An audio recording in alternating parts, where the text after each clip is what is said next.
Então, bom dia a todos vocês. Estamos iniciando nossa primeira aula de História, já na 11ª semana de estudo à distância. Iniciar fazendo a correção da atividade que foi passada para casa semana passada, página 50 do livro de atividades. Uma questão muito fácil, somente para você comentar ali o que mudou no cotidiano, na relação de trabalho dos indígenas após a chegada Rapaz, dos é 50 europeus. do livro didático. É, o 50 do didático. Tu botasse o que, Lu, aí na tua resposta? Eles não eram mais livres, agora eles eram escravizados por portugueses. Boa. Isadora, quer comentar a tua? Jordana, Cioli?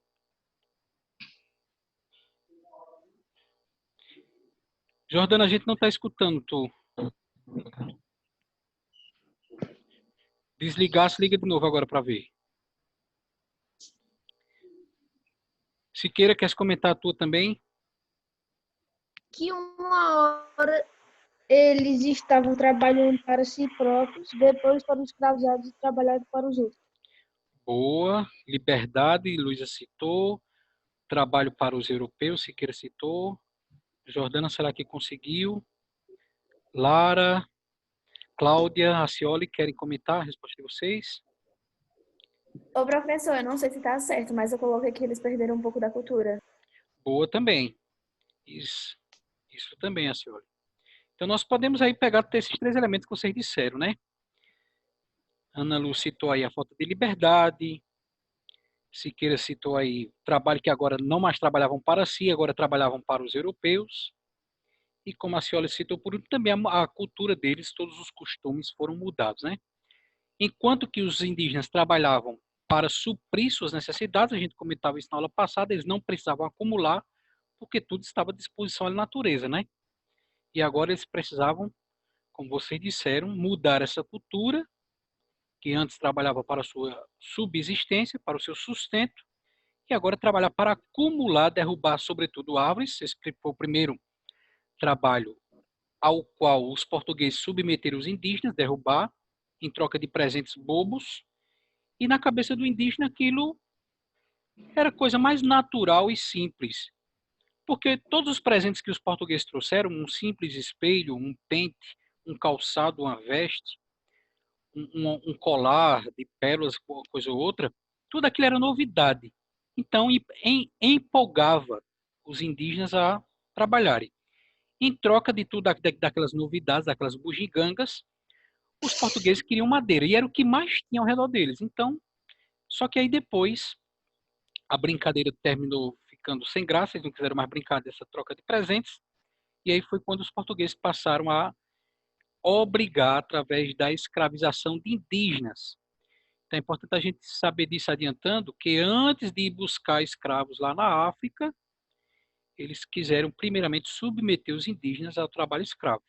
Só que não colou muito. Aconteceu sim, mas não abertamente e de maneira assim, às claras. Todo mundo tinha um escravo negro, isso não acontecia com os indígenas, porque eles se opunham a isso, resistiam a isso, e também a igreja defendia os indígenas. A gente também já comentou sobre essa proteção que a igreja lançava, impedindo os europeus de escravizar os indígenas. Está chegando aqui o Joaquim. Chegou já a Melody. E está chegando agora o Joaquim. Deixa eu ver se ele dá um sinal de vida aí. Joaquim. Esperamos você aqui. Olha ele aqui, o Joaquim está por aqui já. Coisa boa te ver, Joaquim. Estávamos com saudade, cara. Andava sumido. Fosse lá para as bandas da China, não, né? Saudade de tu, cara. Nunca mais aparecesse. Pronto, feita aí a correção. Mudou a liberdade, a cultura. O índio agora teve que passar a trabalhar não mais para si, mas para o português. Vamos dar continuidade aí na página 50 do livro didático. Joaquim, eu acho que tá, não sei se a tua mamãe está conversando muito alto aí, está chegando aqui. Desliga aí teu microfone. Organização das sociedades indígenas. Então, os indígenas se organizavam, vocês sabem disso, em tribos, que são agrupamentos de pessoas que, em geral, falam o mesmo idioma. Essa divisão pelas línguas faladas, nós encontramos lá nas páginas 47 e 48 do seu livro didático.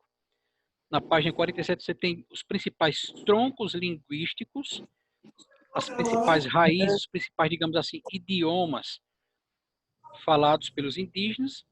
E na página 48 você tem, de acordo com as línguas faladas, onde eles se espalhavam pela região do Brasil. Daqui a pouco a gente vai ver também um mapa que mostra isso.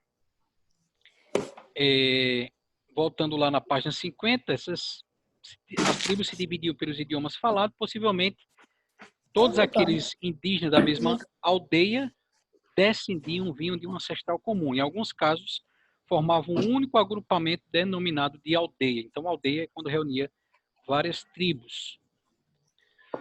Várias aldeias compostas de habitações diferentes. Lá no livro de atividades, não sei se vocês estão com eles perto aí, não precisa abrir, mas só a nível de curiosidade.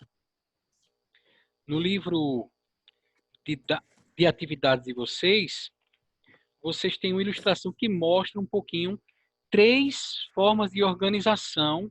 Olha aí na minha janela. 3 formas de organização das aldeias indígenas. Então, você vê que tem um modo de organização em que as casas, nas habitações dos indígenas, chamadas de ocas, estão em maneira circular. É a página 22 do livro de atividades. Você tem outra organização também em forma circular, sendo que tem uma habitação como uma espécie de local de reunião no centro. E você tem também uma terceira forma de organização, onde existia isso, Ana Lu, onde existia uma habitação única, onde todos moravam ali debaixo do mesmo teto. E aí, voltando para a página 50 do livro didático, vai dizer que essas construções não conheciam os cômodos como a gente conhece hoje na casa da gente, né? A sala, quarto, não existia isso. Era aquela habitação naquele formato, aquele teto cobrindo todo o espaço, e ali o fogão ficava de um lado, a rede geralmente próxima ao fogão para aquecer do frio, o tapete, a sala era um tapete espalhado ali no centro da habitação, não existia essa divisão de cômodos como a gente conhece hoje. Geralmente a coberta, o teto era feito com folhas de palmeira. Presta bem atenção, essa é uma ilustração tirada de um livro de Hans Standen. O livro escrito pelo Hans Standen é o livro chamado Duas Viagens ao Brasil, Primeiros Registros sobre o Brasil. A galera que gosta de ler aí, Ana Lu, Jordana, Duda, Melody, Cláudia, que sempre leva um livro para a sala. A galera que gosta de ler aí, vocês podem encontrar esse livro na internet para baixar em PDF e ler nas horas vagas ali, passando a ficar no Zap, no Face, no Insta. Você vai alternando ali, lendo esse livro na tela do celular. Vocês podem encontrar ele para baixar em PDF. É muito interessante, porque é a história de um francês que ele vai ser aprisionado por uma tribo indígena. E é uma tribo que vai praticar um ritual que a gente vai ver daqui a pouco, chamado de antropofagia, ou seja, eles comem carne humana, não como um banquete de alimentação, um cardápio do dia ou da semana, mas num ritual. Essa é a diferença da antropofagia para o canibalismo. Só que ele consegue se libertar dessa tribo. E aí, quando ele volta para a Europa, ele escreve esse livro, Duas Viagens ao Brasil. Então, tanto esse livro, como também a quem tiver a curiosidade de procurar, você encontra na internet para baixar a carta do Pero Vaz de Caminha, o escrivão que vinha lá no barco do Pedro Álvares Cabral, na ocasião da descoberta do Brasil. São interessantíssimos, porque você viaja no tempo. Só o fato de você pensar que foi uma coisa escrita há 500 anos atrás da gente, que conta os primeiros relatos a respeito do nosso país, vale a pena despertar a curiosidade e ler, ao invés de ficar arriscando a tela, atrapalhando aqui a projeção. Sobre a moradia dos tamoios, ele vai registrar aí que foi o povo que o aprisionou. Ele vai registrar que esteve 2 vezes nas terras brasileiras. E ele vai relatar um pouquinho. Essa página, essa janelinha verde aí, é um fragmento desse livro dele. Duas Viagens ao Brasil, Primeiros Registros sobre o Brasil, escrito por Hans Stade. Quem ajuda a gente lendo a janelinha verde? Mais alto. Vai, Ana Lu. Eles as constroem de preferência em lugares onde há água e madeira, e também animais e peixes nas proximidades. Quando esgotam uma região, mudam suas moradias para outra. Quando querem construir suas cabanas, um chefe reúne um grupo de cerca de 40 homens e mulheres, tanto quanto puder conseguir, e esses normalmente são seus amigos e parentes. Erguem uma cabana com cerca de 14 pés de largura e conforme o número de moradores de até 150 pés de comprimento. No interior, não são subdivididas por paredes. Cada núcleo tem seu próprio fogo.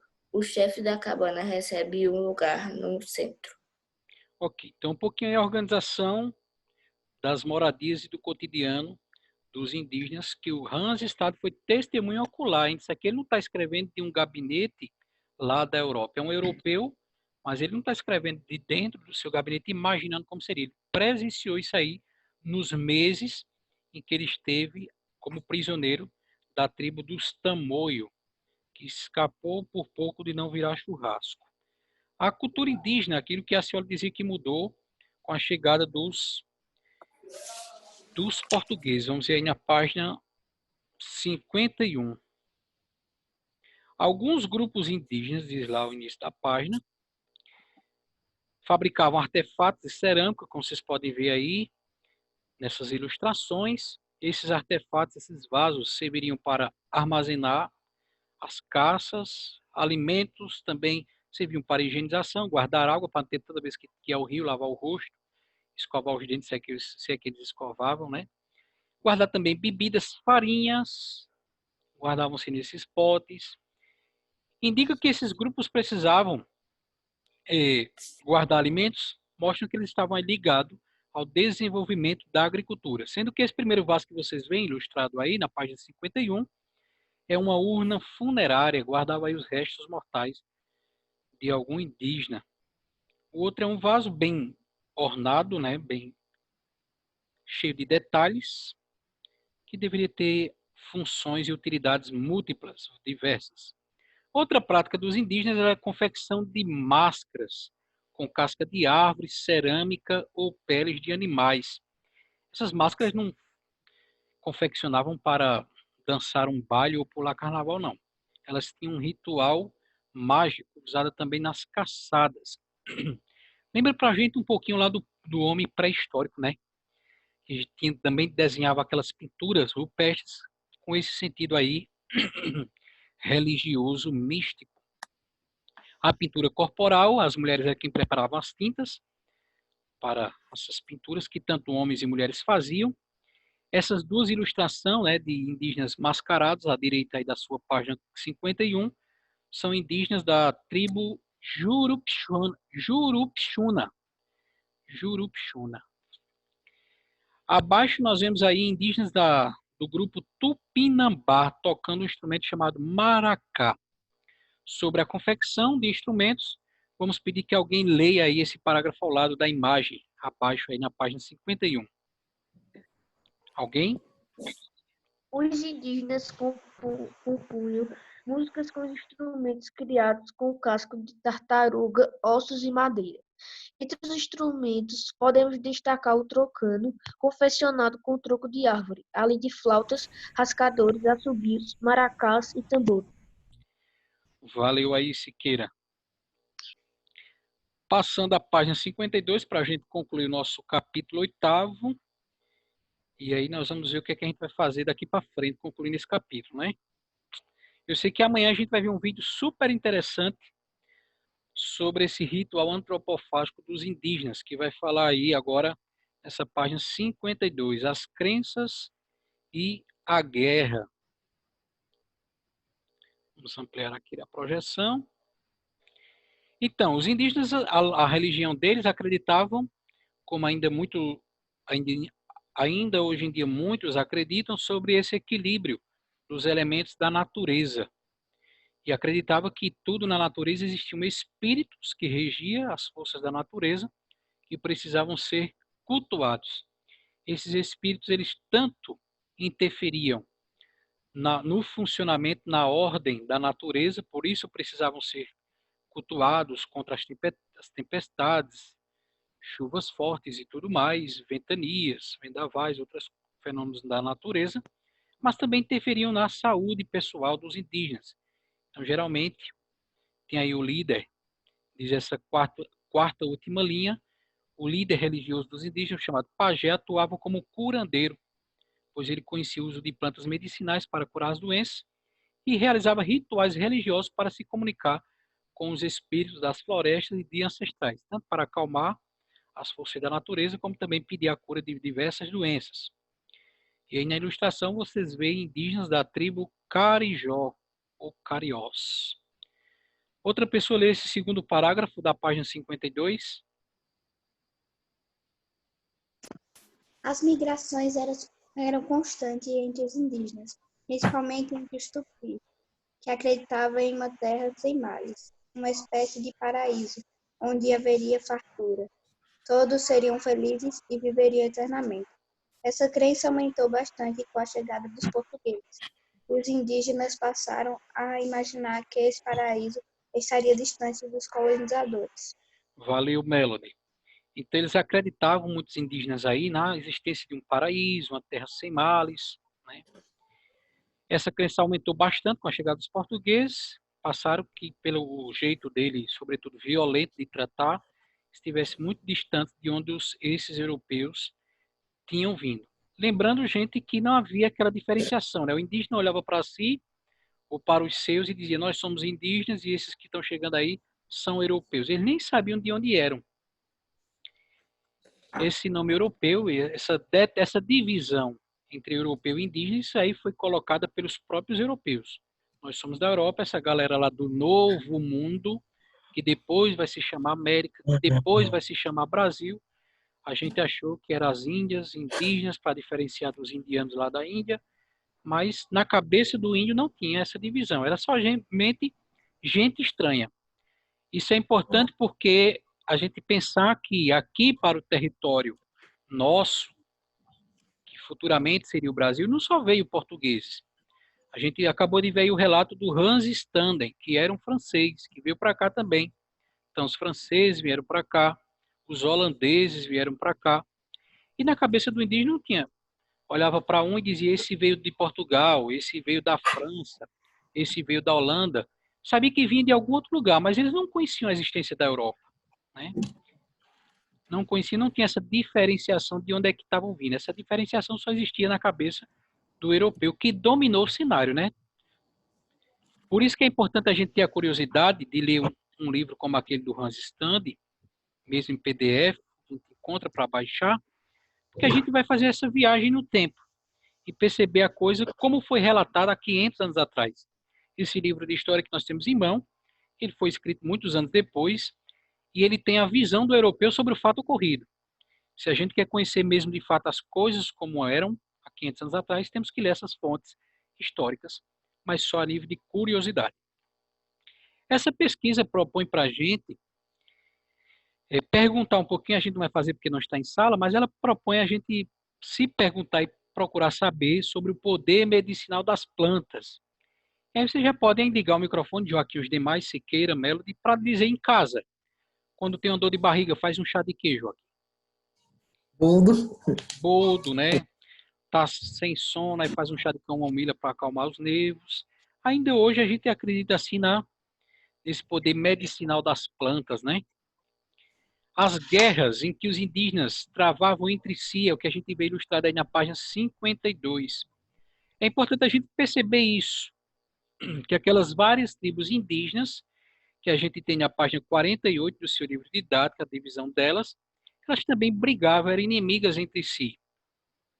Então, por exemplo, os portugueses eles se aliaram a uma tribo indígena chamada Tupiniquins.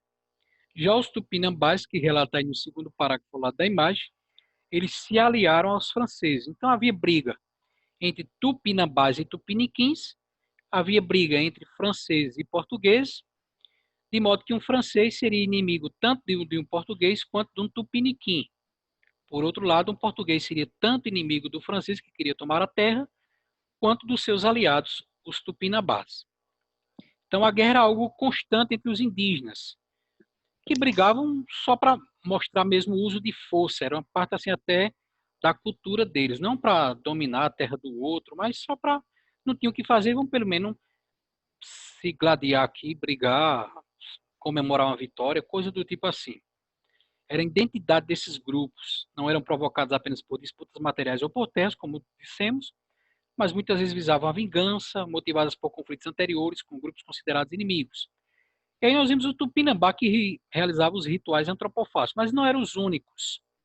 É porque a gente está aqui um pouco apertado no tempo, senão eu ia mostrar para vocês essas diversas tribos no litoral do Brasil, a localização delas, Tupinambás, Tupiniquins, Tupi-Guaranis, os Caetés. Aqui em Pernambuco havia uma tribo indígena, olha aí, vizinho de Capoeiras, em Lara e Analu. O nome da cidade vizinha de vocês aí, Caetés, vem dessa tribo indígena que também devorava pessoas.